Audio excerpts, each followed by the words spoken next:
Hello, welcome back to another one of my Why Comic Books Are So Addictive. It, they are very addictive, and it's a good thing. Um, Today is the 1 year anniversary of me being on YouTube. Like 1 year ago, I loaded my very first video, and it had been a good journey so far. And who knows what the next few years will bring, right? But when I first jumped into YouTube, uh, I completely had no idea what I was gonna be doing. You know, in complete honesty, I was clueless. I just gonna shoot a video, put it on YouTube, and see what happened. And then there was a few positive response. And then I started to show my X-Men books. I got more positive response, and then from then I wanted to talk about the authors that I like. So it's a transformation of what I was gonna shoot as far as videos. Uh, I'm not smart enough to plan out uh, ahead, that far ahead, as far as what I was gonna be talking about. But I think slowly I felt that I evolved more into um, the a fanzine kind of path as far as being on YouTube. Talking about the artist or the history of comic books, the history of speculation, all that stuff. So definitely, I enjoy the fanzine path that I have went down. Um, you know, and it's I have to say that it's certainly dawned on me last year that YouTube is pretty much a virtual fanzine. Uh, from my perspective, because I watch all the videos from the Hall's video to um, the artist highlight from the history videos that we can find on YouTube everywhere. So there are so much stuff on YouTube from many different angles of comic books that to me is a virtual fanzine, and I figure I'm a tiny little part of the fanzine, and that's what fanzine is. It's the fan uh, talking about things in hobby from their viewpoint, right? That's what fanzine is, and that's what's wonderful about YouTube, that allow um, everyone to participate. Not in the old days where it's not everyone have access to contribute to the paper fanzine that we saw and heard about. But no doubt, I want to talk a little bit about that in this video, because one of the things that make this hobby so great is the fan. Like anything else, if you look at sports, for example, it's the fan that make everything so great for the athletes and for the team. Okay, it's a relationship that are built together. Okay, it's not that are. I think it's be very tough to have the horse and carriage kind of argument, or the chicken or the egg. Like, do you need to have a great book to have great fan, or it's a fan that make the book great? Okay, we can debate about that another time. But no doubt, the fan and the involvement of the fan, the suggestion of the fan, that made a lot of things great for comic books over the years, and there is not enough thanks that we can put forth for the the people that started fandom back in the 50s. There are sporadic. If you research fandom going back, 40, 50 years, no doubt there are sporadic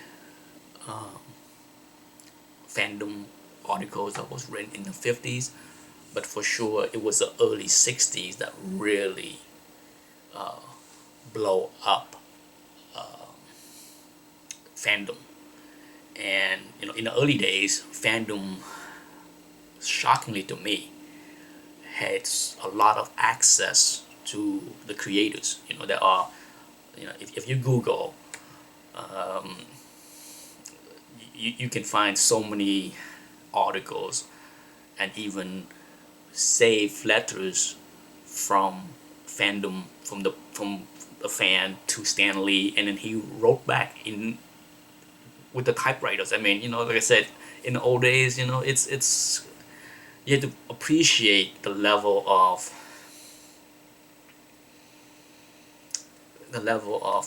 commitment, almost from the fan, and even like Stan Lee, to communicate regularly using the typewriters. Okay, there's no emails. Trust me, for you youngster out there that don't understand how much more cumbersome it is to type on a typewriters and make correction and all that stuff.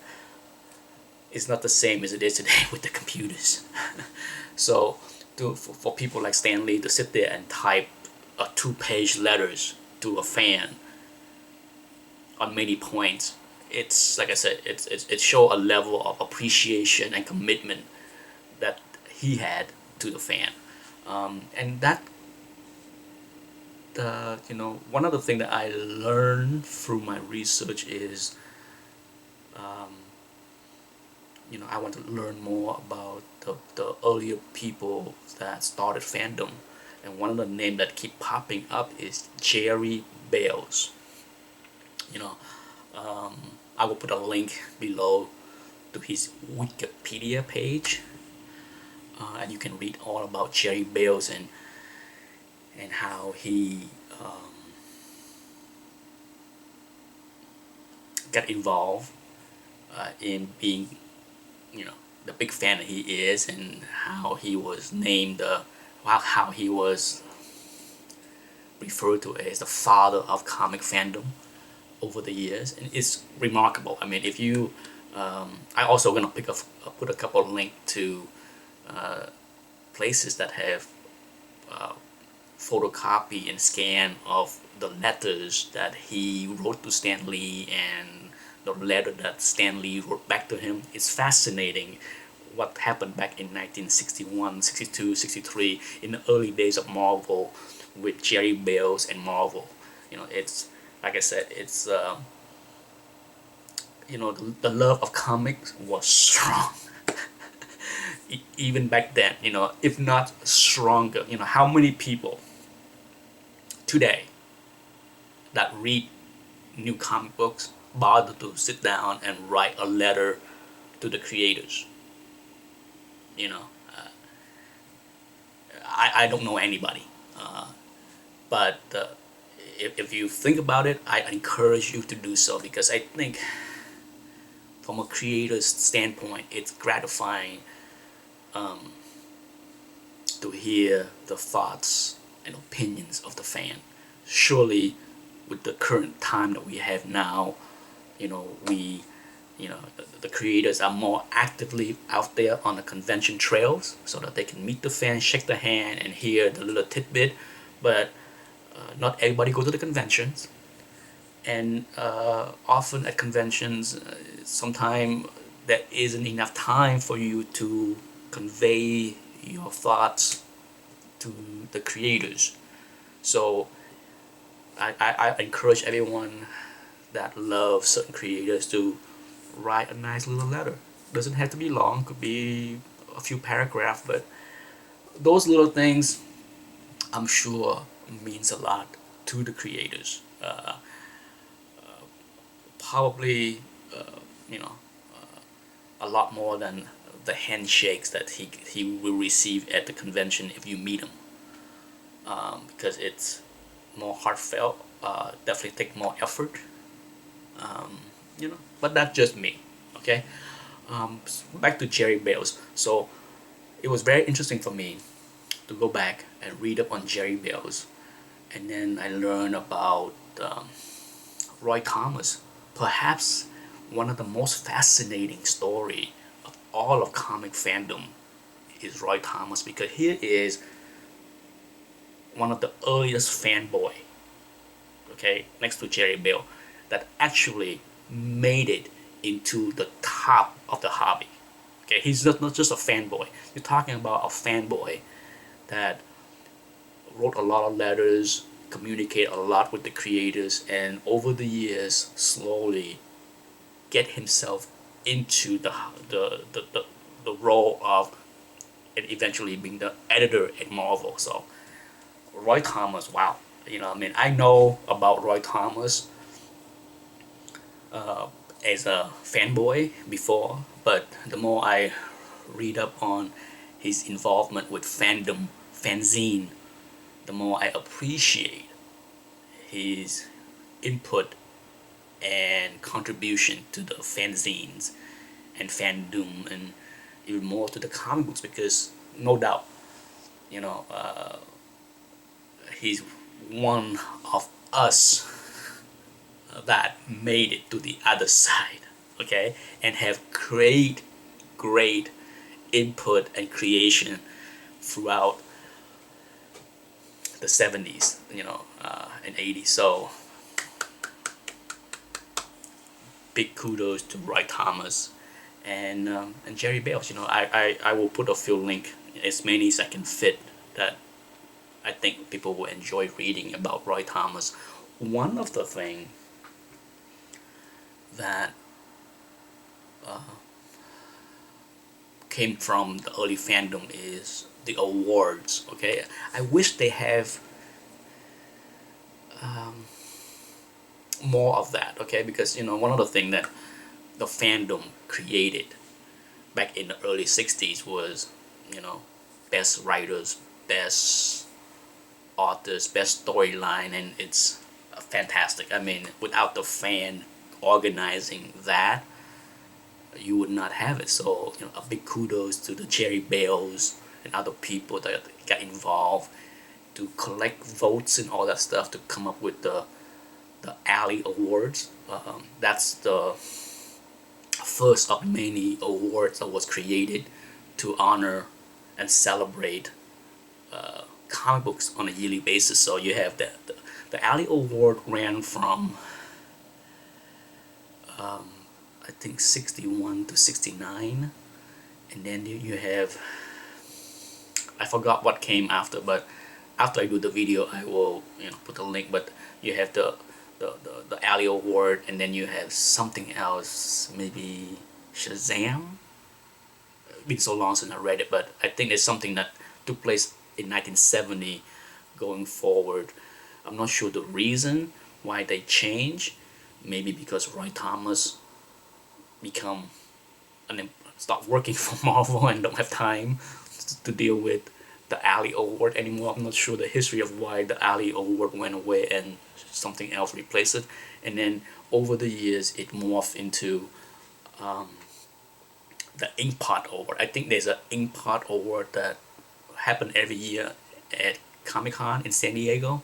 But if you have a chance to check out the link of the Alley Award as well as the other one, I think you will find it interesting to see who got like the best writer, best story, best villain. There's a lot of best on every year, and it's neat to see what the fan thought on a yearly basis. Okay, so I love reading that kind of stuff. But before I go, I will give a little teaser for my next speculation video. Recently I got the price guide of 1974. That's gonna make for some good reading and videos, I think. But more importantly, what I found interesting inside is, check this out.